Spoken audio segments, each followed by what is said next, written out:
The exposure of tissues to greater than accustomed to training stress is called overload. अच्छा, अब यहाँ पे थोड़ा सा अल्फाज उन्होंने अच्छे वाले इस्तेमाल किए हैं, एक्सपोजर टू टिश्यूज़, यानी कि आपकी टिश्यूज सामना कर रही हैं टू ग्रेटर, बहुत ज़्यादा सामना कर रही हैं, दैन एक कस्टम टू ट्रेनिंग स्ट्रेस, जितना ट्रेनिंग स्ट्रेस होना चाहिए उससे ज़्यादा आपकी टिश्यूज उसको बर्दाश्त कर रही हैं स्ट्रेस को, या वो टिश्यूज एक्सपोजर इजहार कर रही हैं।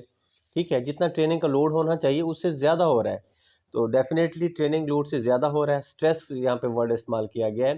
तो ये इन तमाम ऑप्शंस में से ओवरलोड से ही ऑप्शन आता है। समझ आ रही है बात?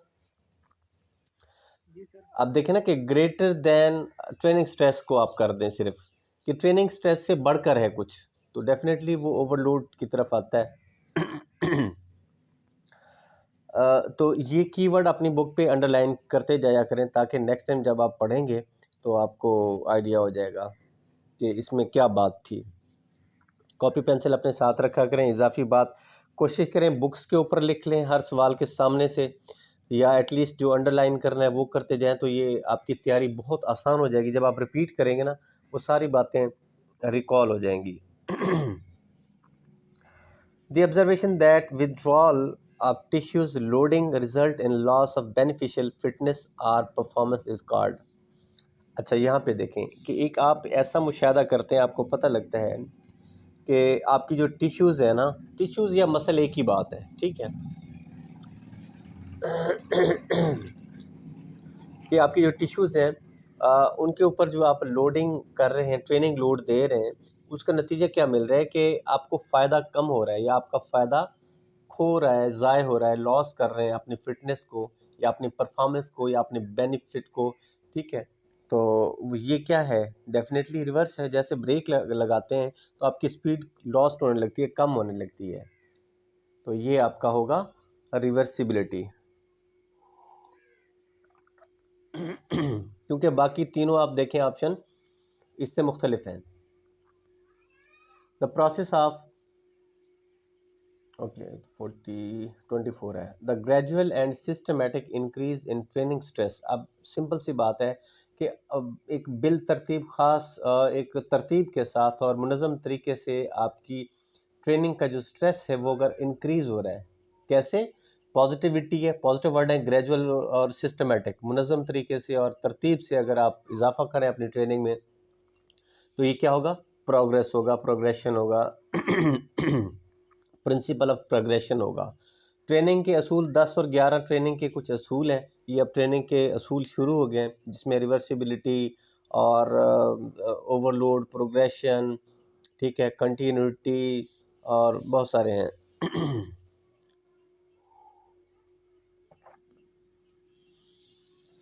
125 है the process of systematic planning of a short and long term training programme. आपने जो ट्रेनिंग प्रोग्राम तरतीब देना है, चाहे वो शॉर्ट है या लॉन्ग है, उसकी मुनज़्ज़म तरीके से मनसूबाबंदी अगर कर रहे हैं बाय वेरिंग ट्रेनिंग लोड्स, और उसमें अपना ट्रेनिंग लोड जो है वो वेरी कर रहे हैं, कभी हार्ड ट्रेनिंग है, कभी कम शिद्दत वाली ट्रेनिंग है, ठीक है, कभी दौरानिया उसका ज़्यादा है, कभी दौरानिया कम है, तो इसको आप कहते हैं ट्रेनिंग लोड आप कम कर रहे हैं। क्योंकि लोड आपको बताया था, लोड कैसे बढ़ता है ट्रेनिंग का, 3 तरीके बताए थे आपको। सर इंटेंसिटी बढ़ने से भी लोड बढ़ जाता है, फ्रीक्वेंसी बढ़ने से भी। फ्रीक्वेंसी और ड्यूरेशन। फिट आप याद रख लें, फ्रीक्वेंसी, इंटेंसिटी, टाइम और टाइप। ठीक है, 4 तरीकों से आप लोड बढ़ा सकते हैं। या तो रेपिटेशन बढ़ा दें तो लोड बढ़ जाएगा, जो एक काम एक दफ़ा कर रहे हैं वो ज़्यादा दफ़ा करें। अच्छा, फिर दूसरा था आई से इंटेंसिटी, कि अगर रेपिटेशन ना बढ़ाएं लेकिन उसका इंटेंसिटी बढ़ा दें, शिद्दत बढ़ा दें, ठीक है, तब भी ट्रेनिंग लोड बढ़ जाएगा। तीसरा है कि टाइम, दौरानिया बढ़ा दें, ज़्यादा देर तक के लिए अगर आप एक्सरसाइज एक्टिविटीज़ करते हैं तो फिर भी ट्रेनिंग लोड बढ़ जाएगा। देन है टाइप, किस तरह की आप एक्टिविटी कर रहे हैं, एरोबिक कर रहे हैं, एनारोबिक कर रहे हैं, एनारोबिक करेंगे तो ट्रेनिंग लोड बढ़ जाएगा।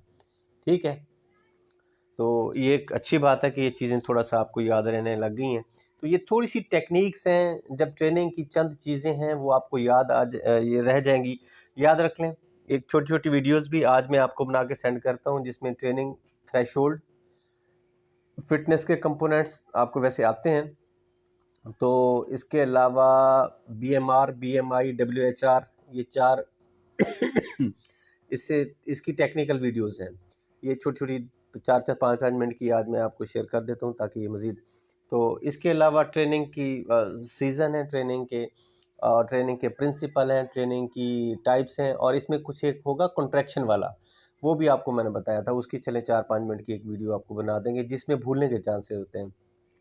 इसके अलावा स्पोर्ट्स ट्रेनिंग का कंसेप्ट और कुछ है ही नहीं, सिर्फ यही चीज़ें। सर जी एक आपने वो ट्रेनिंग भी शेयर की थी जो मैरिज के बाद है, वो जस्ट 3 मिनट्स की है, कंप्लीट नहीं है। अच्छा, बस मैंने आज फ्री हूँ, लैपटॉप अभी उठाया है, तो इसमें देखता हूँ तो लेक्चर के बाद आपको मैं इसमें होगी तो मैं आपको शेयर कर देता हूँ जी। ओके जी, तो यहाँ पे अगर आप देखें, वो कह रहे हैं कि अपनी ट्रेनिंग के कुछ जो प्रोग्राम्स हैं ना, वो आप वेरी कर रहे हैं, कुछ लंबे या छोटे दौरानिए के, and incorporating adequate rest and recovery, और उसमें आप ये भी कर रहे हैं कि मुनासिब मिकदार में आप रेस्ट और रिकवरी का टाइम भी उसमें डाल रहे हैं। तो ये क्या होगा, ओवरलोड तो हो नहीं सकता, प्रोग्रेशन भी प्रिंसिपल है उसका ट्रेनिंग का। तो ये पीरियडाइजेशन है कि आपने वो, जैसे स्कूल में हम पीरियड्स बनाते हैं, 40-40 मिनट के लेक्चर्स होते हैं, वो एक दौरानिया होता है, देन बेल बजती है तो एक पीरियड ख़त्म हो जाता है, देन फिर दूसरा तीसरा। तो एक छोटे छोटे दौरानिए में छोटे, जैसे कि माइक्रो, मैक्रो और मेसो साइकिल आप बना देते हैं ट्रेनिंग के प्रोग्राम, जिसमें रिकवरी भी होती है, रेस्ट का भी टाइम होता है, तो वो पीरियडाइजेशन कहलाता है। डिवीजन ऑफ, ये थोड़े से 4-5 सवाल अभी हैं, थोड़े से तफसील वाले, उसके बाद फिर आसान आसान आ जा रहा है। Period in which the sports person allows the body to recuperate, नहीं ऊपर वाला था 26, division of training year in 2 periods. आपका जो एक ट्रेनिंग का एक साल है ना, उसको आप दौरानिए में, पीरियड्स में आप कन्वर्ट कर देते हैं, so as to systematically prepare and develop the sports form. और उसका मकसद ये है कि आप अपनी जो स्किल है और आपकी जो फॉर्म है उसको बेहतर कर सकें, उसकी तैयारी कर सकें। तो ये भी क्या है, ये भी पीरियडाइजेशन होता है। याद रख लें कि साल को छोटे छोटे हिस्सों में ट्रेनिंग के लिए मखसूस करना, ये किसी भी तरीके से वो पूछ लें तो ये सारा होगा पीरियडाइजेशन। ठीक है, जैसे कि साल में मुकाबला होना है, मुकाबले से पहले एक होता है रेस्ट पीरियड, रिकवरी सबसे पहले होता है ऑफ सीज़न। ठीक है, ऑफ सीज़न के बाद होता है फिर प्री सीज़न, मुकाबले से पहले, फिर जो कंपटीशन सीज़न होता है, और कंपटीशन के बाद ट्रांजिशन पीरियड होता है। तो ये इस तरह से पीरियड्स वो बना देते हैं कि आपके मुकाबले से पहले, बाद में, और जब मुकाबले नहीं हो रहे तब आपका ट्रेनिंग सेशन कैसा होना चाहिए। तो फर्दर ये बातें भी इसमें आएंगी। अब ये बता रहे हैं कि the period in which sports person allows the body to recuperate by reducing. अब देख लें, यहाँ पे वर्ड है कि एक ऐसा ट्रेनिंग का पीरियड जिसमें स्पोर्ट्समैन अलाउड करता है अपने बॉडी को to recuperate by reducing the amount of training load, कि ट्रेनिंग का जो लोड है उसको कम करना, or doing other physical activities to maintain sports form is known as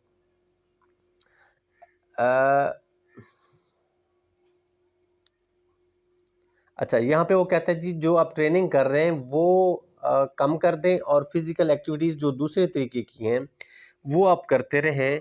तो ये पीरियड कौन सा कहलाएगा, एक्टिव, स्टैटिक, क्या आपका इसमें यहाँ पे लगा हुआ है, एक्टिव, एक्टिव लगा हुआ है।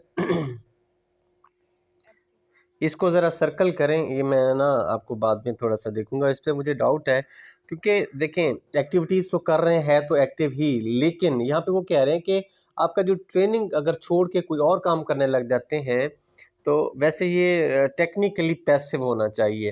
एक्टिव कब होगा, जब आप जो प्रॉपर ट्रेनिंग है वो करते रहेंगे तो एक्टिव होगा। आप ट्रेनिंग छोड़ के कोई और फिजिकल एक्टिविटी कर रहे हैं ताकि आपकी थोड़ी सी फॉर्म ठीक रह जाए, तो वो पैसिव में वैसे आता है। तो इसको मैं दोबारा से ज़रा देखता हूँ, इसको सर्कल कर लीजिएगा। 128 है, long term planning for the carrier of N elite athlete. याद रख लें, एथलीट की टाइप्स होती हैं। एक आप लोगों जैसे, मेरे जैसे होते हैं जो बिल्कुल नाम के एथलीट होते हैं, हल्की फुल्की एक्टिविटीज़ करते हैं। फिर एक होते हैं क्लब लेवल के एथलीट जो एटलीस्ट रोज़ाना अच्छी गेम करते हैं। फिर वहाँ से निकल के कुछ डिस्ट्रिक्ट लेवल पे, डिवीजन लेवल पे या एटलीस्ट प्रोविंशियल लेवल पे लोग खेलते हैं, वो कुछ ज़्यादा प्रोफेशनल हो जाते हैं। फिर नेशनल लेवल के प्लेयर होते हैं जो जिस तरह से पीएसएल खेल रहे होते हैं पूरे पाकिस्तान के प्लेयर, वो एक नेशनल लेवल के प्लेयर हैं। फिर उनमें से कुछ निकल के पाकिस्तान की इंटरनेशनल टीम में वो आते हैं, जो कि जिस तरह से आजकल T20 मैच हो रहे हैं पाकिस्तान के, ट्रायंगुलर सीरीज पाकिस्तान, बांग्लादेश और न्यूजीलैंड के। तो पाकिस्तान की इस टीम में जो खिलाड़ी खेल रहे हैं ये हैं इंटरनेशनल लेवल के प्लेयर। ठीक है, इनकी फिटनेस, इनकी प्रोफेशनलिज्म सबसे बेस्ट है, मतलब पाकिस्तान में बाकी जितने भी खिलाड़ी हैं उनसे बेस्ट है। लेकिन इस टीम में भी एक या दो या तीन खिलाड़ी ऐसे हैं जो अपने उस फील्ड में दुनिया के टॉप 10 रैंकिंग में आते हैं, जैसे कि मोहम्मद रिजवान और बाबर आजम। बैटिंग के T20 कैरियर में देखें तो रिजवान टॉप 1 पे है, सेकंड पे सूर्या कुमार यादव इंडिया के है और तीसरे नंबर पे बाबर आजम है। अब शायद रात कल बाबर आजम ने रन ज़्यादा बनाए हैं, तो 38 रन का फ़र्क था यादव और बाबर आजम के दरमियान में, तो ये अब सेकंड नंबर पे आ गए होंगे, उम्मीद है। अच्छा, इसी तरह जो बॉलिंग फिगर्स हैं उसमें वसीम, अपना वो एक क्या नाम था उसका, इमाद वसीम, इमाद वसीम हो गया, शाहीन शाह अफरीदी हो गया। तो ये वो लोग हैं जो कि दुनिया के T20 में टॉपर बैट्समैन और टॉपर ये बॉलिंग रैंकिंग में आ रहे हैं। तो ये वाले 10 खिलाड़ी दुनिया के इलीट क्लास के खिलाड़ी हैं, इलीट एथलीट इनको कह सकते हैं। इसी तरह हर गेम के टॉपर खिलाड़ी जो होंगे पूरी दुनिया के, वो क्या कहलाएंगे, इलीट खिलाड़ी। अब समझ आ गई बात, जब इलीट की बात हो रही, जैसे इलीट क्लास होती है हमारी इकोनॉमिकली। जी हाँ, इकोनॉमिकली हम कहते हैं जी कि ये लोअर मिडिल क्लास है, ये मिडिल क्लास है, ये अपर मिडिल है, ये मतलब कि अपर क्लास है। फिर उससे भी फिर होती है इलीट क्लास। सर एक दफा आपने एथलीट की डेफिनेशन लिखवाई थी, वो काइंडली रिपीट कर दीजिए। एथलीट की डेफिनेशन, ये स्पोर्ट्समैन, एथलीट, कोच, ये फिलासफी में आएंगी दोबारा, वहाँ पे लिखी हुई, इसी बुक में ही लिखी हुई हैं। फिर वो उसको उसमें से वो देख लीजिएगा, 1 मिनट। हाँ, अभी क्योंकि ये टॉपिक कंप्लीट कर लें। ओके जी, उसके बाद बड़ा इजी सा सवाल आ रहे हैं जी आपके, ये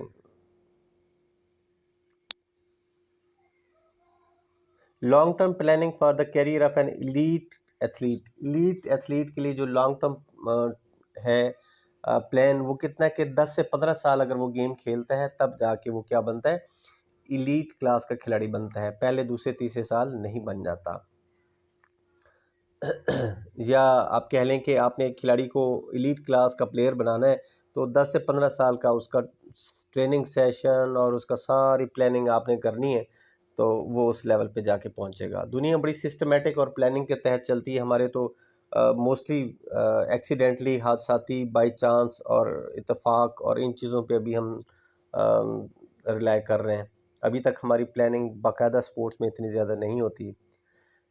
नेक्स्ट है जी कि duration of a training comprise on 1 year is refer to macro cycle. ये आपने साइकिल पढ़े हुए हैं कि जी 1 साल वाला मैक्रो होता है, महीनों वाला मीज़ो होता है और दिनों वाला, सॉरी हफ्तों वाला 3 से 6 हफ्तों वाला मेसो साइकिल है और 3 से 10 दिन वाला माइक्रो साइकिल है।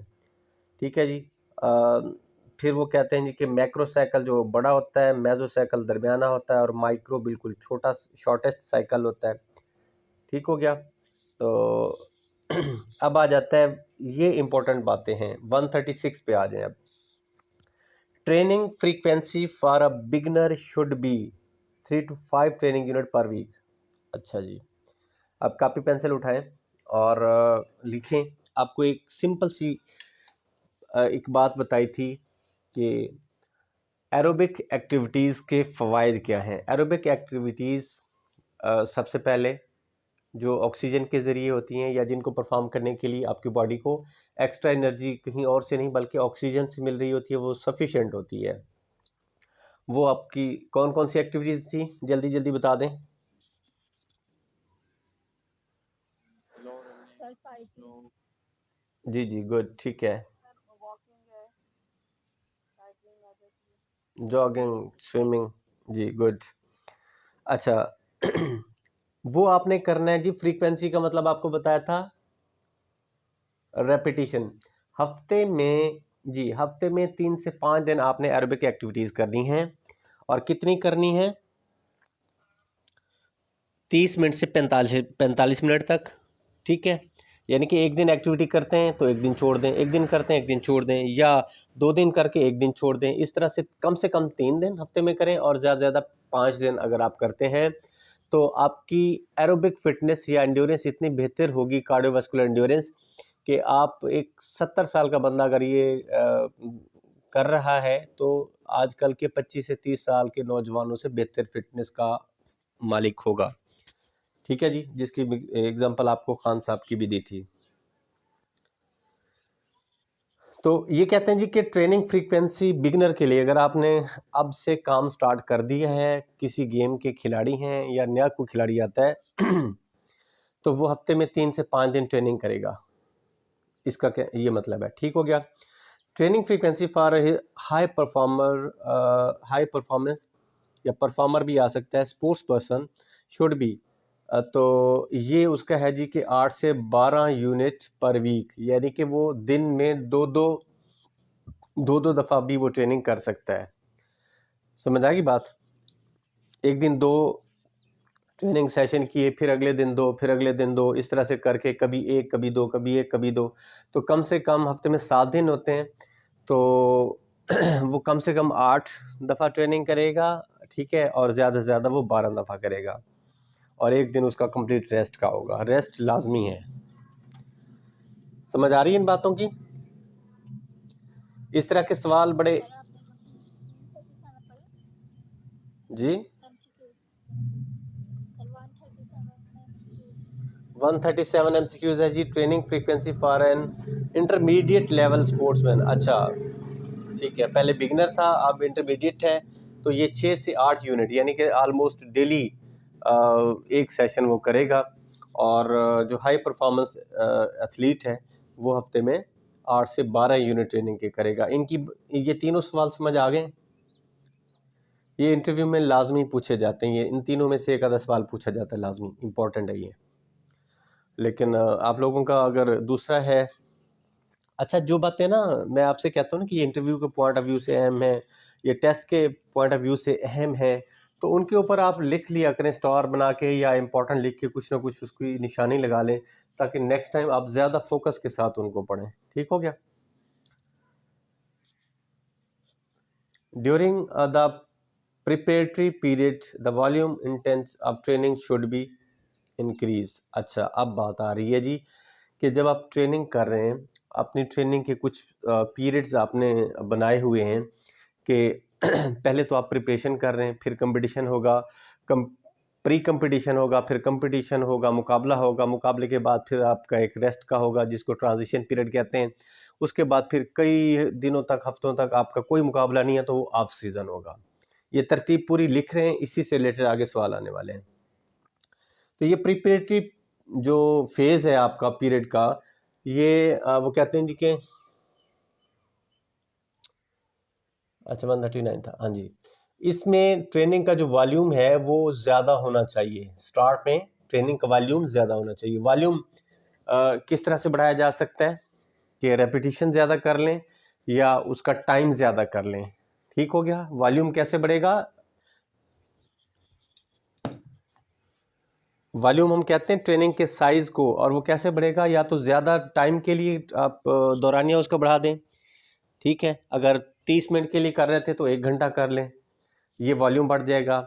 या आप 100 रेपिटेशन कर रहे थे तो आप 200 रेपिटेशन कर लें, 300 रेपिटेशन कर लें किसी काम की। ठीक हो गया? या अगर रनिंग की एक्टिविटीज़ कर रहे थे तो पहले आप 1 किलोमीटर रनिंग कर रहे थे, अब 5 किलोमीटर रनिंग कर रहे हैं, 3 कर रहे हैं, ठीक है। तो इस तरह ये दौरानिया बढ़ाया जा सकता है, वॉल्यूम बढ़ाया जा सकता है। बात समझ में आ रही है ना कि वॉल्यूम कैसे बढ़ाते हैं ट्रेनिंग का? जी सर आ रही है। हाँ जी, वॉल्यूम हम कहते हैं हजम को। जिस तरह हमारे कमरे का हजम है, हमारी कबर्ड का हजम होता है, हमारे ड्रा का हजम होता है, तो उसको आपने बड़ा कैसे करना है, तो ये बात हो रही है। इसी तरह वो ट्रेनिंग का हजम था।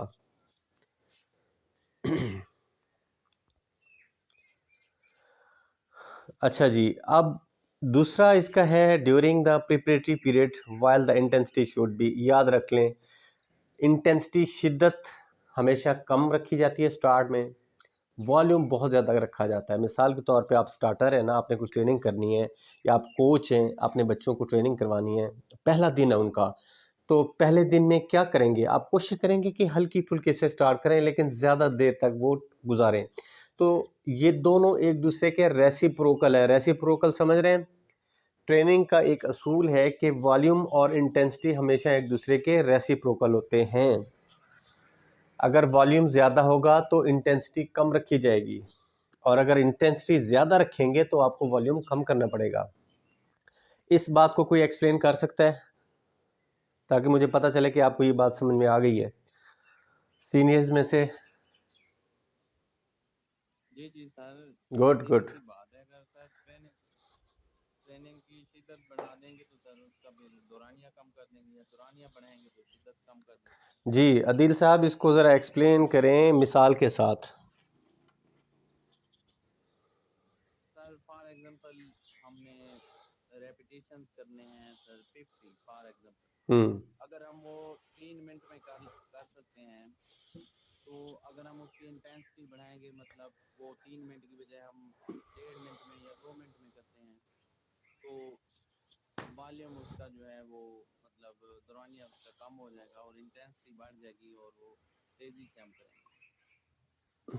हाँ ठीक है, अच्छी मिसाल है, लेकिन अभी इन लोगों को क्लियर नहीं होगी। कोई और वाज़ेह मिसाल दो। सर इन दोनों को हम एक साथ नहीं कर सकते, क्योंकि अगर दोनों को एक साथ करेंगे ना तो फिर ओवर ट्रेनिंग हो जाएगी, और ओवर ट्रेनिंग से फिर परफॉर्मेंस जो है ना वो डिक्रीज होगी। हाँ जी, आप एक एग्जांपल के ज़रिए समझाएं कि वो इंटेंसिटी और वॉल्यूम की जो एक बेहतरीन एग्जांपल है वो क्या होनी चाहिए। अगर किसी और बंदे के जहन में आ रही है बात, तो वो ज़रा बताएं जी। सर सिम ज्यादा चीज को हम ज्यादा इंटेंसिटी के साथ जो है वो लफ्ज़ों में नहीं नहीं नहीं, देखिए ना, लफ्ज़ों में नहीं, आप एक सिंपल एक्सरसाइज की एग्जांपल दे दें। एग्जांपल हमेशा सिंपल एक्सरसाइज की होती है। ये एक्सप्लेन आप कर रहे हैं, ठीक है, समझ आ रही है मुझे, एक्सप्लेन आपको भी समझ आ गई है, लेकिन कोई एक ऐसी एक्टिविटी, ऐसी स्पोर्ट्स की एग्जांपल या ऐसी एक्सरसाइज की एग्जांपल दे दें कि ये एक्सरसाइज है, इसका ये वॉल्यूम है और ये इसकी इंटेंसिटी है। तो सर जैसे आपने बताया था कि स्टेयर्स को अगर हम लोगों ने चढ़ना है, तो मतलब अगर हमारे पास चीज होती है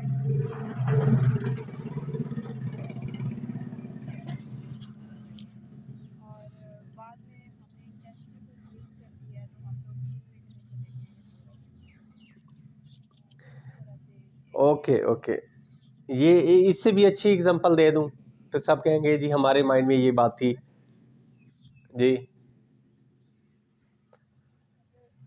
सर स्टेयर वाली तो आपने दी थी, इसके अलावा भी खाने की बात कर रहे हैं। गुड, ठीक है, अब टू द पॉइंट आए हैं। ओके। तो इसमें मतलब एक हमारे पास ट्रेनर आया है तो एक्सरसाइज हम करवाना चाह रहे हैं, हम्म तो कम वेट वाला जो है डंबल हमने से लिए हम्म अगर फॉर एग्जांपल इसमें रेपिटेशन हम ज़्यादा करवा रहे हैं, ज़्यादा तो करवा रहे हैं वो उसे। स्लो स्लो करवाएंगे। ठीक है, गुड। और ये तो मतलब कि इंटेंसिटी कम थी तो हमने वॉल्यूम बढ़ा दिया। जो बिगनर था ना, उसकी इंटेंसिटी हमने उसे कहा कि भाई 1 किलोग्राम का डंबल है और इसको आप 100 दफ़ा उठाएं, 100 दफ़ा रेपिटेशन करें, वो आराम से कर लेगा। ठीक है, तो रेपिटेशन ने वॉल्यूम बढ़ा दिया और जो इंटेंसिटी थी वो कम से कम रखी। तो याद रखें, अगर अब 2 किलोग्राम का डंबल बढ़ा देते हैं तो अगर उसे कहते हैं कि इसको 100 दफ़ा करो तो उसके लिए मुश्किल हो जाएगा। फिर हम क्या करेंगे, वॉल्यूम कम कर देंगे, रेपिटेशन कम कर देंगे, उसे कहेंगे कि इसको ज़रा 50 दफ़ा करो, ठीक हो गया। फिर अगर 10 किलोग्राम का वज़न उसे हम डंबल देते हैं कि जी या वज़न कहते हैं कि ये उठाओ, तो 10 किलोग्राम के वज़न को 100 दफ़ा वो नहीं उठा सकता, क्योंकि शिद्दत पड़ गई है, तो वो उसको दौरानिया अब कम करना पड़ेगा। एक तरफ शिद्दत इंटेंसिटी ऊपर जा रही है, दूसरी तरफ दौरानिया कम से कम आ रहा है, ठीक हो गया। अगर उसे कहते हैं 50 किलोग्राम का वज़न उठा, तो वो बड़ी मुश्किल से 2 दफ़ा उठा सकता है या 1 दफ़ा उठा सकता है, जबकि 1 किलोग्राम का वज़न वो 50 दफ़ा उठा सकता था। समझ आ गई बात? तो ये रेसिप्रोकल है एक दूसरे की, इंटेंसिटी बढ़ती जाएगी तो वॉल्यूम ऑटोमेटिकली कम करना पड़ेगा, अदरवाइज जैसे महविश ने कहा कि वो ओवर ट्रेनिंग हो जाएगी, वो बात के असरात हैं। लेकिन ये एग्जांपल मैं ये वाली चाह रहा था जो मिस फरत ने दी। गुड भाई, बाकी सब लोगों को समझ आ गई बात? इसकी एग्जांपल ये भी है कि अगर आप सीढ़ियों वाली एग्जांपल बिल्कुल ठीक दी है आप लोगों ने, लेकिन मैं ये चाह रहा था कि एक स्पेसिफिक एग्जांपल होनी चाहिए। वैसे तो ये भी एग्जांपल आप दे सकते हैं। आपने 1 किलोमीटर चलना है, तो 1 किलोमीटर लेंथ जो है वो आपका वॉल्यूम है, ठीक है। और आप चल रहे हैं तो 15 मिनट में आपने वो जनाब 20 मिनट में फासला तय कर लिया। लेकिन आपको कहा जाए कि आप फुल स्पीड में भागें, तो आप 1 किलोमीटर नहीं भाग सकते फुल स्पीड में। फिर क्या करेंगे, ज़्यादा से ज़्यादा आप 100 मीटर भागेंगे, ठीक है। और वो 100 मीटर आप 10-12 सेकंड में कर लेंगे, तो उसके बाद बस हो जाएगी। यानी कि शिद्दत आपने बढ़ा दी तो दौरानिया कम से कम हो गया, वॉल्यूम कम से कम हो गया। क्लियर है?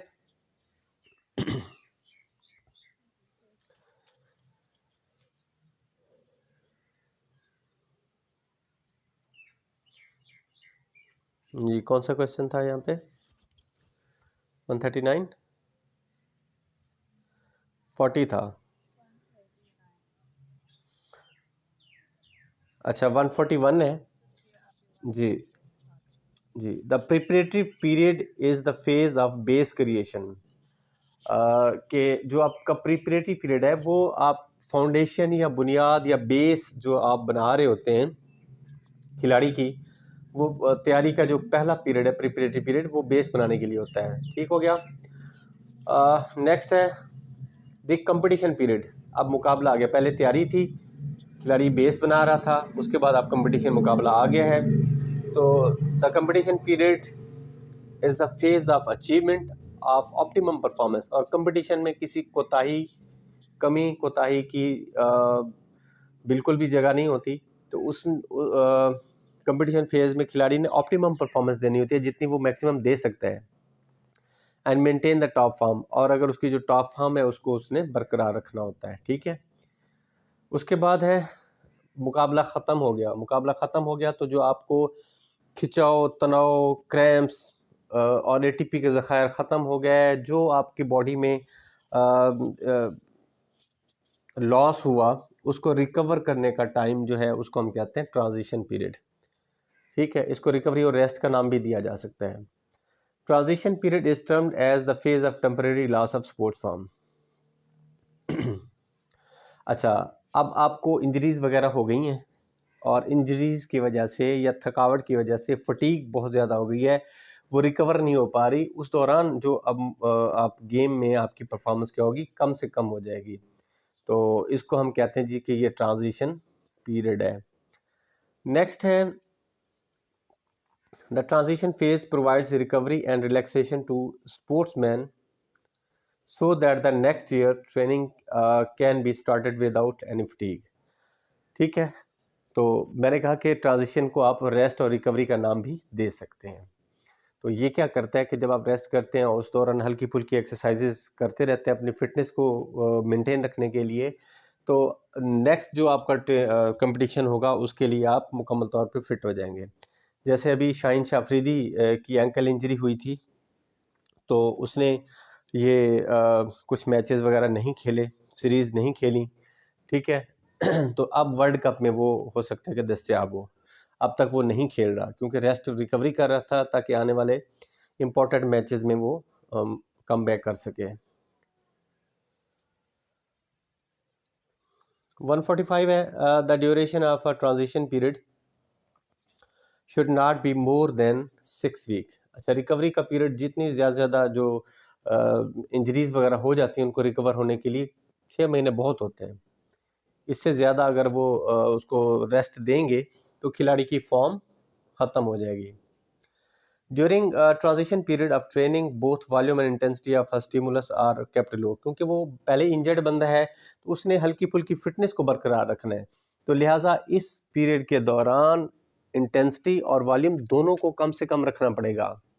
ये बात बड़ी इंपॉर्टेंट है, ठीक है, कि जब आप बीमार होते हैं, इंजर्ड होते हैं, अच्छा बीमार होना वो बुखार ये चीज़ें वो और चीज़ है, डिजीज़, लेकिन इंजर्ड होना वो खेल की वजह से कोई आपके मसल, आपके लिगामेंट्स, आपके जॉइंट्स, आपके बोन्स, वो अगर कोई थोड़ी सी प्रॉब्लम उनमें आ जाती है तो उसको हम कहते हैं ये इंजरी हो गई है।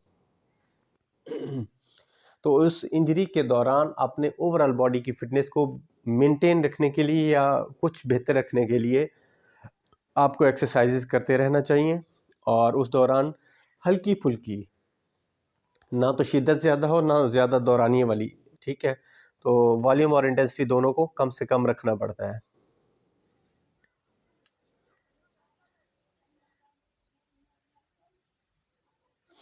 वन 147 है जी, technical and tactical training is avoided during transition period and emphasis is on performing general exercise. वही बात आ गई कि टेक्निकल ट्रेनिंग और टैक्टिकल, हम कहते हैं कि सबसे पहले तो टेक्निक आपको आनी चाहिए, वो वाली ट्रेनिंग करेंगे, परफेक्शन जिसको हम कहते हैं। परफेक्शन के बाद फिर आप टैक्टिकल क्या होता है कि अपने टैक्टिक इस्तेमाल करते हैं, दाव-पेच लगाते हैं, अपनी कोई क्रिएटिविटी उसमें शामिल करते हैं टेक्निक में, वो इंतहाई माहिराना काम है, ठीक है, जब आप एक्सपर्ट होते हैं तो उसके बाद।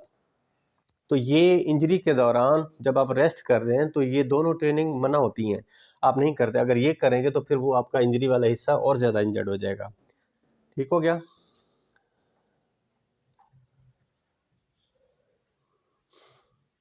समझ आ रही है ना ये बातें? बड़ी आसान हैं वैसे तो।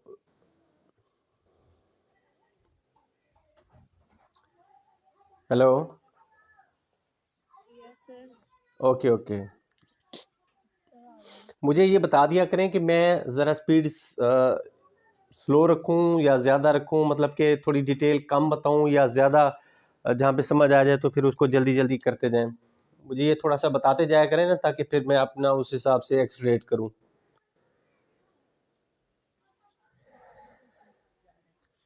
जो न्यू लोग हैं उनके लिए, क्योंकि आप लोगों को तो थोड़ा सा टच देंगे तो आपको रिकॉल हो जाएंगी वो बातें, तो इनके लिए ये है कि एक दफ़ा ये सुन लेंगे और वहाँ पे अपने थोड़ा सा राइट डाउन भी कर लेंगे तो इनको काफ़ी जल्दी समझ आ जाएगी। ओके जी, अब आता है 148 question. Skill specific training and training camp are organised.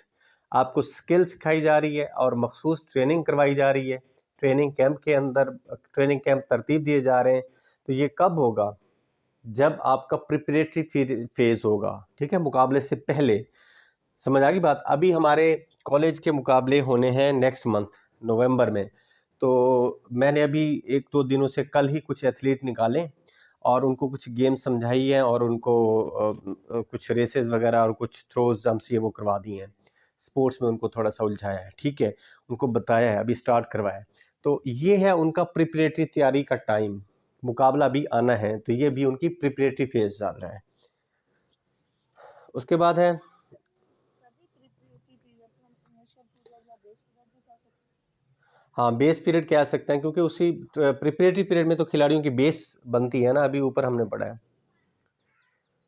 Eight the competition phase, अब मुकाबला आ गया, ठीक है, the volume should be reduce. याद रख लें, मुकाबले में मुकाबले के दौरान इंटेंसिटी ज़्यादा की जाती है, बढ़ाई रखी जाती है, लेकिन वॉल्यूम कम रखा जाता है। टाइम आपके पास कम होता है तो ठीक है, कम टाइम में आपने ज़्यादा इंटेंसिटी वाली एक्सरसाइज करनी होती है ताकि आपकी पीक परफॉर्मेंस बेहतर रह सके। At the competition phase the intensity should be raised. Volume कम किया जाता है कंपटीशन पे और इंटेंसिटी बढ़ाई जाती है। ये 2 पॉइंट याद रखने हैं।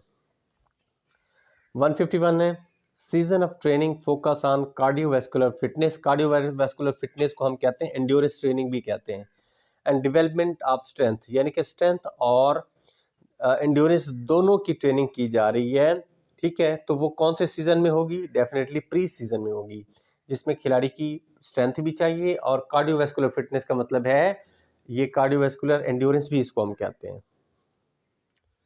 देन है जी 152 सीजन ऑफ ट्रेनिंग। वो कौन सा ट्रेनिंग का सीजन होता है जो फोकस करता है स्किल्स के ऊपर, टैक्टिक्स के ऊपर, फ्लेक्सिबिलिटी के ऊपर, रिकवरी फ्रॉम द कंपटीशन। ठीक है जी, तो ये कौन सा सीजन होगा जी, कोई बता सकता है? Competition period. जी, कंपटीशन पीरियड होगा। ठीक है, मुकाबले के दौरान तो बिल्कुल ही आपकी ये स्किल्स टॉप पे होनी चाहिए, टैक्टिक्स टॉप पे होने चाहिए, और आपको हल्की फुल्की इंजरी हुई है मुकाबले के दौरान तो वो फ़ौरन ही उसका क्विक रिकवरी होनी चाहिए। उसके बाद है जी पीक कंपटीशन होता है। एक होता है मुकाबला भी शेड्यूल आ गया कि भी कल से मैचेस हैं, ये आपका मुकाबला शुरू हो गया। और एक होता है जब आप एट द ग्राउंड मुकाबला कर रहे हैं और उस दौरान वो जिसे कहते हैं कि एक गेम का जो थ्रिलिंग मोमेंट होता है, ठीक है। अब जो भी टीम, जिस भी टीम ने थोड़ा बहुत इधर उधर हल्का फुल्का कुछ अटेंशन उसकी लूज हुई या फिटनेस लूज हुई तो दूसरी टीम जीत जाएगी। बिल्कुल टसल चल रही होती है टॉप पे, उसको कहते हैं peak competition season. For example हम कहते हैं कि आखिरी ओवर है, 20 स्कोर चाहिए पाकिस्तान को, ठीक है। तो दूसरी टीम जोर लगा रही है, वो बॉलर की जान पे बनी पड़ी है पूरी टीम की, पाकिस्तान टीम की पूरी जान पे बनी हुई है कि किसी तरीके से 3-4 छक्के लग जाए। उनकी कोशिश है कि किसी तरीके से इसको हम मैच को बचा लें। तो ये इस दौरान अगर कोई भी खिलाड़ी, किसी की फिटनेस, किसी ने कैच छोड़ दिया, किसी की अटेंशन ठीक नहीं है, किसी का कुछ इशू नहीं है, आई थिंक ये किसी का माइक ऑन है तो इसको, ये होता है जी पीक कंपटीशन सीजन। उस वक्त इवन कि हम देख रहे होते हैं तो हमारी भी नर्व्स खिंची हुई होती हैं, बहुत ज़्यादा टेंस होते हैं, हमें भी कुछ अच्छा नहीं लग रहा होता, हमारी पूरी ऐसा लग रहा था जैसे हम खुद एनर्जी लगा रहे हैं। तो वो वाला सीज़न होता है जी pre competition, sorry peak competition season होता है वो। अच्छा, अब ये सीज़न ख़त्म हो गया, उसके बाद क्या होगा? Close season off training, focus on rest और रिकवरी। जब मुकाबले ख़त्म हो गए तो फिर क्या करना है? रेस्ट और रिकवरी करना है, वाइल मेंटेनिंग कार्डियोवैस्कुलर फिटनेस। लेकिन इस दौरान अपनी हल्की फुल्की एक्सरसाइजेज को जारी रखना है ताकि आपकी कार्डियोवैस्कुलर एंड्योरेंस बेहतर रह सके। एंड्योरेंस के लिए हल्की फुल्की और लंबे अरसे की एक्टिविटीज़ चाहिए, जिसमें सुबह उठ के वॉक कर लेना, साइकिलिंग कर लेना, ठीक है, थोड़ा बहुत ये एक्टिविटीज़ कर लेना, स्विमिंग वगैरह कर लेना। आई थिंक ये सीज़न वगैरह सारे समझ आ गए होंगे। नेक्स्ट है जी इफ़ बोथ वॉल्यूम और इंटेंसिटी रिमेन हाई। याद रख लें, आपको कहा कि ये दोनों एक दूसरे के उलट हैं, दोनों को हाई नहीं रखा जाता, कि जब इंटेंसिटी और वॉल्यूम दोनों को बहुत ज़्यादा हाई रखेंगे तो फिर क्या होगा? ओवर ट्रेनिंग हो जाएगी। ओवर ट्रेनिंग और ओवरलोड दो अलग अलग चीज़ें हैं। ओवरलोड एक पॉजिटिव चीज़ है, ठीक है, वो अपने डेली एक्सरसाइज के हिसाब से आपने अपनी एक्सरसाइजेज में इजाफा करते जाना है, अपने ट्रेनिंग लोड को बढ़ाते जाना है। वो लोड आप रेपिटेशन, टाइम, फ्रीक्वेंसी, इंटेंसिटी या ट्रेनिंग की टाइप से उसमें इजाफा करते जाना है डेली का। ये ट्रेनिंग का एक असूल है, प्रोग्रेशन और लोड का पॉजिटिव चीज़ है, ट्रेनिंग बेहतर होती है इसमें। लेकिन ओवर ट्रेनिंग क्या है कि आपके अपने मसल्स और बॉडी की या अपनी फिटनेस लेवल से बढ़ के जब आपने काम करना है, जब आपके मसल्स की या आपकी फिटनेस इतनी है उससे बढ़ के अगर कोई काम करेंगे तो फिर क्या होगा? वो ओवर ट्रेनिंग हो जाएंगे। ओवर ट्रेनिंग एक नेगेटिव चीज़ है और इससे इंजरीज हो जाती हैं और उसके बाद फिर रिकवरी के लिए बड़ा अच्छा खासा टाइम चाहिए होता है। Number of heart beats per minute is refer to heart rate. Definitely heart beat को हार्ट रेट भी कहते हैं। देन है the iron containing pigment of blood. वो ब्लड के कौन से वो ज़रात हैं रेड ब्लड के जिसमें आयरन होता है, उसको हम कहते हैं हेमोग्लोबिन। याद रख लें, हेम कहते हैं आयरन को और ग्लोबिन एक प्रोटीन है। हर वर्ड जिसके ऑलमोस्ट ज़्यादातर अल्फाज जिसके एंड में IN आता है तो इट्स मीन कि वो प्रोटीन की कोई टाइप होती है, जैसे इंसुलिन, पेप्सिन, ठीक है, ट्रिप्सिन, माइलिन, तो ये सारे जो हैं ये क्या हैं, हेमोग्लोबिन, मायोग्लोबिन, तो ये क्या है, प्रोटीन्स हैं, हेपरिन, ग्लोबुलिन, ठीक है। तो ये सारी जितने भी प्रोटीन की कुछ टाइप्स है ना, उनके एंड पे एक एक वर्ड आता है, इन का वर्ड आता है, ठीक है। तो आपने इस प्रोनाउंसिएशन को देखना है तो सबसे पहले आपके माइंड में वो आएगा कि ये क्या है, ये प्रोटीन की टाइप है। और हेम कहते हैं आयरन को, लोहे वाली प्रोटीन। अच्छा, ये रेड ब्लड सेल्स खून के अंदर होते हैं। अच्छा, और उसका लाल कलर हेमोग्लोबिन की वजह से होता है, और हेमोग्लोबिन एक ग्लोबिन प्रोटीन है, उसके साथ हेम लगा हुआ यानी कि आयरन, और आयरन लगने की वजह से ऑक्सीजन इस आयरन के मॉलिक्यूल के साथ चिपक जाते हैं।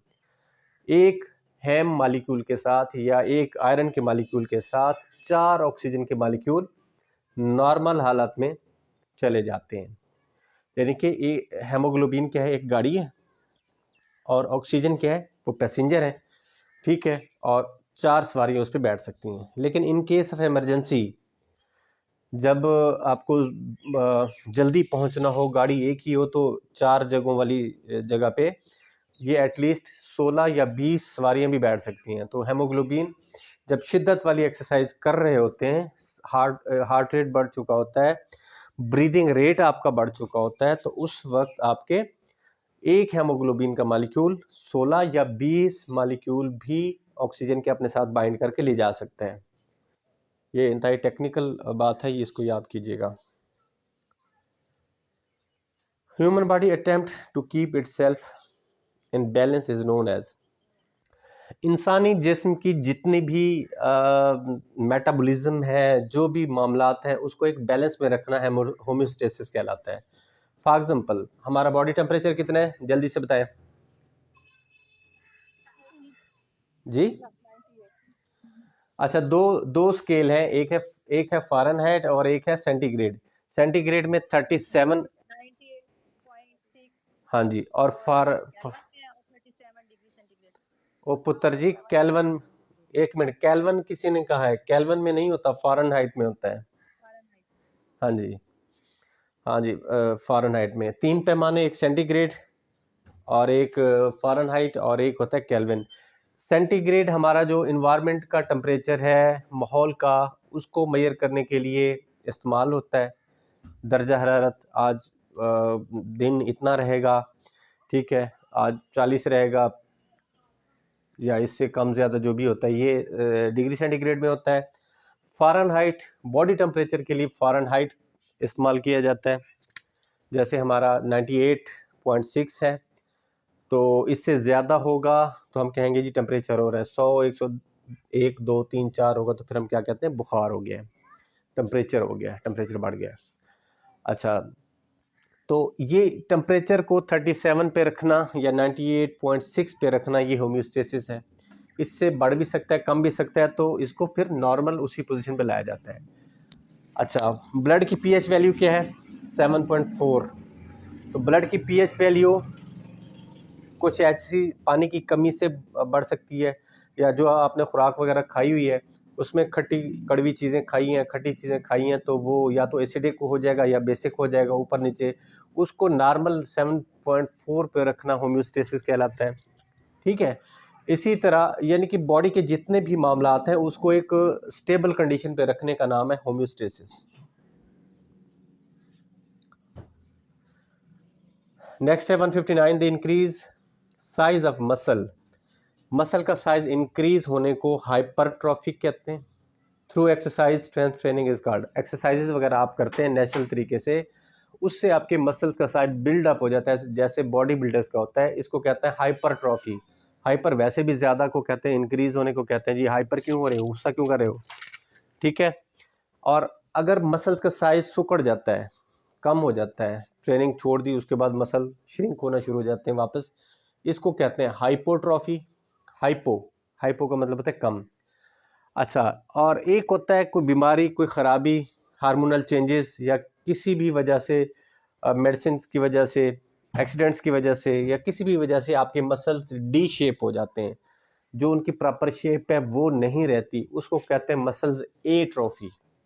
तो तीनों में से कोई एक सवाल आ सकता है, हाइपरट्रॉफी, एट्रोफी और हाइपोट्रॉफी। हाइपर मसल का साइज बढ़ जाना थ्रू ट्रेनिंग छोड़ देंगे तो मसल का साइज कम हो जाएगा, इसको हम कहेंगे हाइपोट्रॉफी। और डी शेप हो जाना किसी वजह से, हार्मोन्स की वजह से, मेडिसिन की वजह से, बीमारी की वजह से, इसको हम कहते हैं मसल्स एट्रोफी। क्लियर?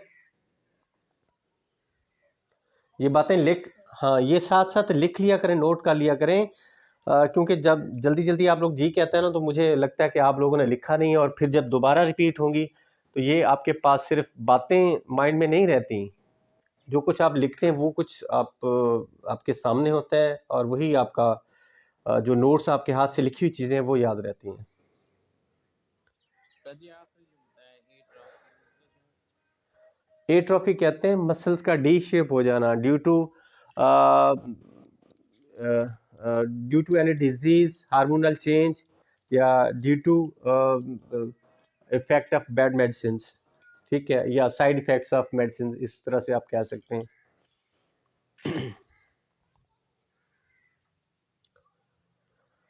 ओके जी, अब आ जाता है कॉन्ट्रैक्शंस का। कॉन्ट्रैक्शंस हमने पढ़ी थी, वैसे दोबारा आपको बता देता हूँ, याद रख लें। इसकी भी छोटी सी वीडियो एक बनाऊंगा, क्योंकि इस पर लाजमी एक सवाल आता है, इससे 100% लाजमी आता है हर टेस्ट में कॉन्ट्रैक्शंस, क्योंकि बच्चों को इसमें कन्फ्यूजन रहती है। कॉन्ट्रैक्शंस याद रख लें, एक होती है आइसो, आप लिख लें जल्दी से, आइसोटोनिक,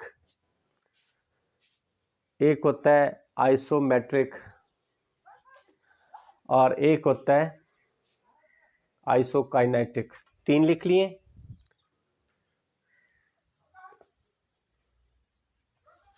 कॉन्ट्रैक्शन हम कहते हैं मसल्स को आप, हाँ जी, मसल्स को आपने कॉन्ट्रैक्ट करना है, सुकेड़ना। मसल्स का साइज कम हो जाने को हम कहते हैं कि आप मसल्स का साइज कम कर रहे हैं, तो ये मसल्स आपके कॉन्ट्रैक्ट कर रहे हैं, इसको हम कहते हैं। दूसरे का साइज इंक्रीज हो रहा है, किसी का कम हो रहा है, तो मसल्स के साइज में वेरिएशन लाना, इसको हम कहते हैं कॉन्ट्रैक्शंस, ठीक है। तो ये 3 तरह से होती है, एक होती है आइसोटोनिक, दूसरी होती है आइसोमेट्रिक, तीसरी होती है आइसोकाइनेटिक। लिख लिया? अच्छा, आइसो का मतलब लिख लें सेम, एक जैसा। टॉनिक का मतलब लिख लें टेंशन, यानी कि सेम टेंशन। आइसोटॉनिक में क्या होगी? टेंशन रिमेन कांस्टेंट, या सेम टेंशन, इसके आगे लिख लें जल्दी से। यानी कि ऐसी कॉन्ट्रैक्शंस होंगी जिसमें टेंशन सेम रहेगी, तनाव सेम रहेगा, मसल में तनाव, टेंशन सेम रहेगी। लिख लिया? दूसरा लिखें आइसोमेट्रिक। आइसो हम कहते हैं सेम को, मैट्रिक कहते हैं लेंथ को, लंबाई को। मैट्रिक लेंथ, लंबाई। ऐसी मसल्स की कॉन्ट्रैक्शन जिसमें लंबाई चेंज ही नहीं होती, कांस्टेंट लेंथ, या मसल्स की लंबाई सेम रहती है, ना वो कम होती है ना ज़्यादा होती है, सेम लेंथ आप लिख सकते हैं इसको। लिख लिया? ये मैंने फीडबैक लेना है आप लोगों से एंड पे, जो लोग कहते हैं जी कि हम रिकॉर्डिंग सुन लेंगे, रिकॉर्डिंग के दौरान फिर आप लिखेंगे कैसे, तो मैंने आपसे फीडबैक लेना है। ओके जी, क्योंकि मुझे पता है कि दोबारा टाइम निकाल के उसी कंसंट्रेशन से आप नहीं सुन सकते। 2 घंटे टाइम निकाल लेना, ये बड़ी बात होती है। तीसरा क्या लिखवाया था मैंने, क्या कहा था? आइसोकाइनेटिक। आइसो का मतलब है सेम, और काइनेटिक का जी, काइनेटिक का मतलब होता है हरकत, मूवमेंट, स्पीड। तो यहाँ पे लिख लें सेम स्पीड, या speed would be constant in isokinetic. ये सिंपल ट्रिक बता रहा हूँ याद रखने के लिए। अब जो आइसोटोनिक लिखा है ना, उसकी फर्दर टाइप्स हैं। पहला जो लिखा था आइसोटोनिक, उसकी फर्दर टाइप लिख लें उसकी।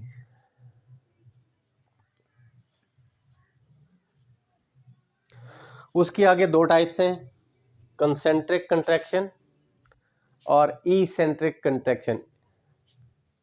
आइसोटोनिक की फर्दर 2 टाइप्स हैं, कंसेंट्रिक कंट्रैक्शन और eccentric, double E double C से लिखेंगे, ई डबल सी, इसको इसेंट्रिक भी बोलते हैं। इसेंट्रिक कॉन्ट्रैक्शन,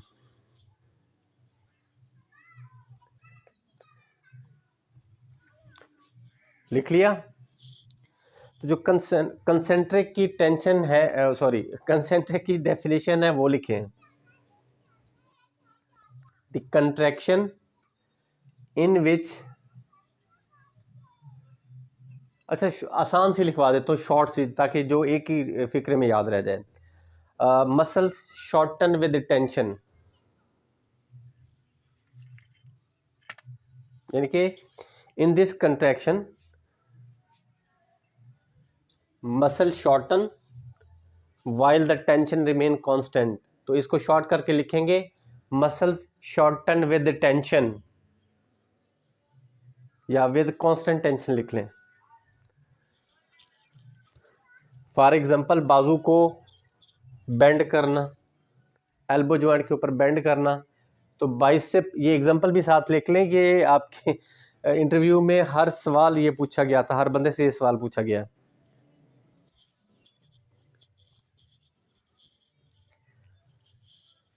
बाजू को जब एल्बो जॉइंट पे बेंड करते हैं तो बाइसेप कॉन्ट्रैक्ट हो रहा है, शॉर्टन, आप देखेंगे इसका साइज कम हो रहा है, ठीक है।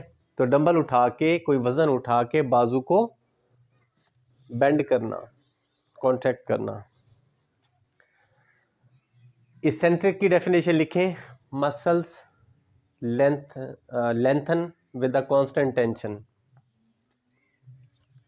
या लिखें the contraction in which size of muscle lengthen but the tension remain constant, या सिंपल लिखना है तो muscle lengthen with constant tension, with constant tension muscle length with constant tension, ठीक है। इसी तरह वही जो आपने डंबल उठाया हुआ था और बाजू को आपने बेंड किया है, अब आप बाजू को सीधा करेंगे तो उसमें क्या होगा कि आपके बाइसेप मसल की लेंथ बढ़ गई है, लेकिन टेंशन तो उतनी है ना जितनी आपने वजन उठाया हुआ है, वो तो कम नहीं हुआ एक्सक्यूज मी सर, जी। ये इसेंट्रिक में कांस्टेंट टेंशन ही रहेगी। दोनों में कांस्टेंट टेंशन है, क्योंकि ये आइसोटोनिक है ना, इनमें टेंशन तब्दील नहीं होगी। मसल्स की लंबाई वेरी हो रही है, कभी शॉर्ट हो रहा है और कभी लंबाई उसकी बढ़ रही है, लेंथन हो रहा है, लेकिन टेंशन रिमेन कांस्टेंट दोनों में, इसीलिए तो इसको आइसोटोनिक कहते हैं।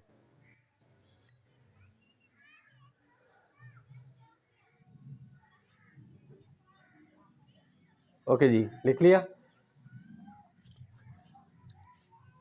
अच्छा, जो आइसोमेट्रिक थी ना, आइसोमेट्रिक में आपने लिखना है कि the contraction in which muscle neither या नाइदर, जिसको जो भी आपकी प्रोनाउंसिएशन है, muscles neither shorten nor lengthen but the tension remain constant, कि ऐसी कॉन्ट्रैक्शन जिसमें ना तो मसल की लंबाई बढ़ती है ना ही कम होती है, लेकिन इसमें टेंशन सेम रहती है, बरकरार रहती है। लिख लिया? थोड़ा जल्दी जल्दी लिखा करें। The contraction in which muscle neither shorten nor lengthen but the tension remain constant. इसकी एग्जांपल है दीवार को धक्का लगाना, कि ना तो आपके मसल के साइज शॉर्ट हो रहे हैं ना लेंथन हो रहे हैं, लेकिन जो आप फोर्स लगा रहे हैं वो मसल के ऊपर टेंशन की सूरत में लग रही है। रस्सा कशी, टग ऑफ वार लिखें। टग ऑफ वार में आप दोनों जो टीमें हैं अगर वो तकरीबन बराबर हैं तो ना वो आपको खींच रही हैं ना आप उनको खींच पा रहे हैं, लेकिन आपके मसल्स में टेंशन सेम हो रही है। ये उसकी एग्जांपल आ सकती है। पुलिंग और पुशिंग, किसी हैवी चीज़ को या तो आप पुल करते हैं या पुश करते हैं, तो पुलिंग और पुशिंग वाली जितनी भी एग्जांपल्स होंगी ना वो आएंगी आइसोमेट्रिक की डेफिनेशन में। ओके जी, लिख लिया?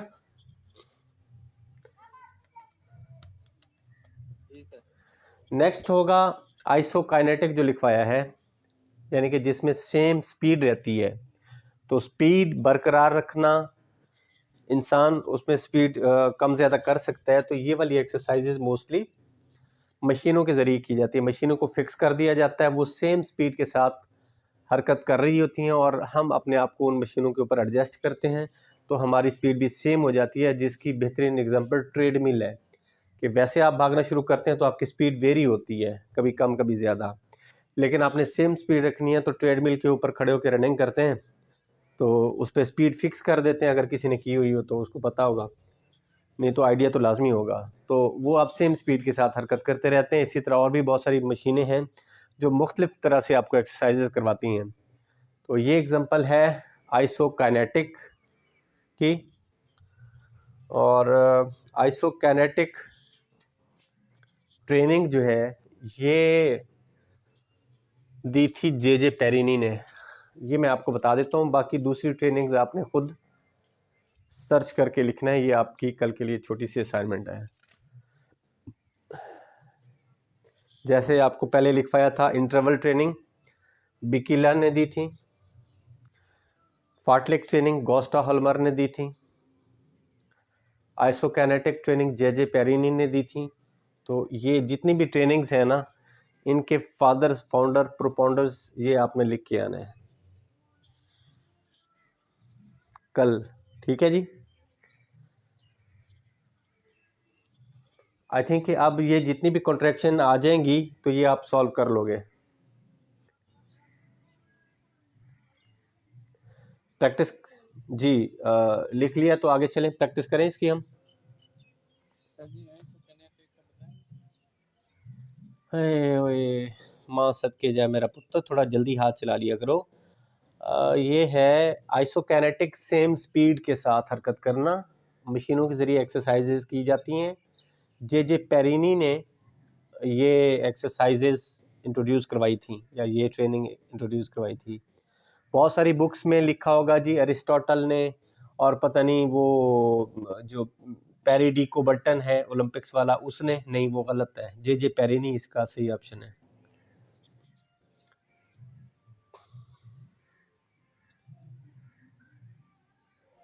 ओके, लिख लिया। इंटरवल ट्रेनिंग जी का आपने एक नाम बोला, बिकिला, आपको तो पता होना चाहिए, आपने एटलीस्ट 20 दफ़ा हम लास्ट कहीं ना कहीं आपका लिखा हुआ होगा, क्योंकि हमने ये आप लोगों को तो बहुत दफ़ा ये चीज़ें रिपीट करवाई हुई हैं, तो आपके पास पहले भी होगा। और ये चीज़ें आपको अब आनी चाहिए फिंगर टिप्स पे। ओके जी, नोट कर लिया। तो नेक्स्ट है 160 क्वेश्चन। ये आपने बताना है the contraction the muscle shorten with varying tension while lifting a constant load. ठीक है जी, कि आप एक कांस्टेंट लोड उठाया हुआ है, यानी कि आपकी जो टेंशन है वो सेम है। यहाँ पे थोड़ी सी इन्होंने वर्डिंग में चेंज की है, वेरिंग टेंशन नहीं होता बल्कि सेम टेंशन होता है। वेरिंग लोड होता है, सेम टेंशन रहेगी। तो बहरहाल थोड़ी सी अभी इनकी वो अल्फाज में थोड़ा सा हेर फेर है, लेकिन मसल शॉर्ट हो रहे हैं और टेंशन में है, तो क्या होगा? Muscle shorten with tension. ये कौन सी कंट्रैक्शन है? कॉन्सेंट्रिक। गुड। और जी उसके बाद है muscle action in which the muscle resist. Resist ये अल्फाज का हेर फेर है। मसल बर्दाश्त कर रहे हैं, मजामत कर रहे हैं। While it is force to lengthen, जब उसको लेंथ दी जा, लंबाई के रुख बढ़ रहे हैं। तो muscle lengthen with tension, small definition है। तो ये क्या था? Eccentric contraction. ठीक हो गया। नेक्स्ट है जी आ मूवमेंट विच मूव्स, एक ऐसी हरकत जो कि हरकत करती है the two ends of a joints. आपके जॉइंट के दो एंड होते हैं, ठीक है। एक तरफ से वो, यानी कि जिस तरह कब्जे, ये हमारा जो कब्जा है या दरवाज़ा है, इसके दो एंड्स होते हैं, या तो ये बंद हो जाता है या फिर दीवार के साथ लग के ये खुल जाता है। इससे आगे पीछे ज़्यादा मूव नहीं कर सकता। इसके ये दो सिरे हैं मूवमेंट के, समझ आ गई बात। इसी तरह आपके जोड़ की एक रेंज ऑफ मोशन है, एक सिरे से दूसरे सिरे, एक एंड से दूसरे एंड पे जाके वो खत्म हो जाता है, उसकी हरकत नहीं होती। ऐसा है ना? तो ये वो बात जी, ये वो बात कर रहे हैं कि आपके जॉइंट्स के दो जो सिरे होते हैं, ठीक है, वहाँ तक जो आपकी हरकत होती है बॉडी पार्ट्स की, अवे फ्रॉम या टूवर्ड्स ईच अदर, वो जो जॉइंट्स है ना वो एक दूसरे से परे जा रहे हैं। फॉर एग्जांपल परे कैसे जा रहे हैं? कि आप अपनी कोहनी को आपने बेंड किया हुआ है और एक सिरा दूसरे सिरे के साथ हड्डी का जुड़ा हुआ है। जब आप इसको खोलेंगे, फैलाएंगे, तो ये मैक्सिमम दूर जा चुके हैं दोनों सिरे एक दूसरे से, ठीक है। एक हड्डी का यानी कि रेडियस अल्ना के जो सिरे हैं वो ह्यूमरस से दूर जा चुके हैं ज़्यादा से ज़्यादा।